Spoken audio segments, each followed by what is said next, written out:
Do you want to make up to $250,000 per year? With a little hard work and determination, you can make this possibility a reality.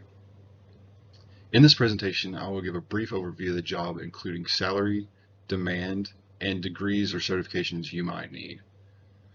I will also be talking with you about my interview process and what I learned along the way. What is a CTO? Without getting too technical, the Chief Technology Officer is an executive level employee that helps companies identify what technologies can be used to improve their products and services. They also meet regularly with executive teams to discuss where they are as a business and where they're going in the future, especially with the technology. So the salary range, according to Bureau of Labor Statistics, in 2021, the median was $159,000 per year. And it really depends on what company you're working for. A lot of companies are different. So some companies may only pay $80,000 for that position. Other companies will pay you over $250,000. So it just really depends on who you're working for. The demand, according to BLS, we can expect to see a 16% increase in jobs from 2021 to 2030. That's a big increase. I was looking at other jobs and what they were projected, and this is the highest one pretty much I could find. So that brings me to the next point. Degrees and certifications needed. It's not necessary to have a bachelor's or a master's or anything like that. What they really look for in the tech industry is they want to see that you have experience doing IT and that you have certifications that'll back that up. Um, but it doesn't hurt if you're going to go to school and get a bachelor's in some kind of computer science. I mean, that would be helpful. But other than that, they really just base it on experience and what certifications you hold. So let's talk a little bit about Chris.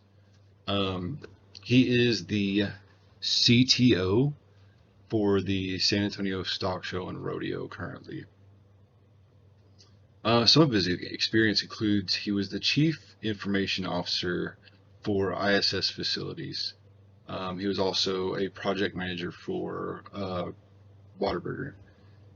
And then he was also an infrastructure project manager for J. Crew. Those are all big name companies, lots of employees. So he's got the experience. We talked a little bit about salary, and in his opinion, it's kind of all over the place. Like I said earlier, I think it depends on what business you work for. Um, so his opinion was that, I mean, you could get anywhere from 100 to $250,000 a year. That's just what he's seen in his experience. Some of the pros and cons we talked about was the job he has now is very flexible. Um, and that helps with the work-life balance a lot. The cons about the job, so you're always dealing with electronics, and electronics, you never know when something's going to go wrong. You can do all the preventative maintenance, you can do anything and everything, and something's still going to go wrong at some point. In his opinion, the demand, and for what he's seen, the demand is very high, especially after COVID. Um, since everybody started moving remotely, they had to start hiring more and more IT specialists and managers and things along those lines. So yeah, demand is very high at this moment.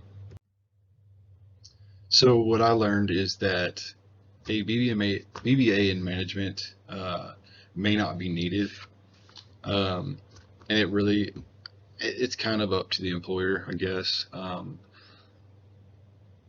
But from what I've learned through the interview, they're really looking more for experience and certifications.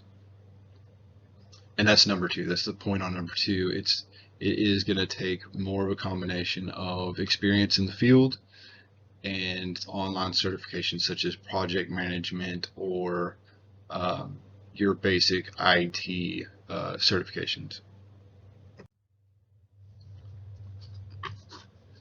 So moving forward, I just need to get out there and network, and find more opportunities to get experience.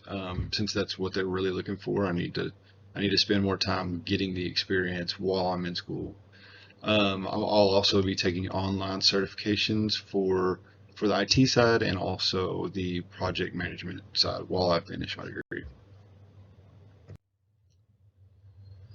I've now gone over a brief overview of the position, talked about my interview experience, as well as discussed what I will do moving forward. This presentation allowed me to start networking more. I mean, I found volunteer opportunities through the Rodeo Association, so I'll be doing that. And it answered a lot of the questions I had about this career path. Thank you for watching. I appreciate it.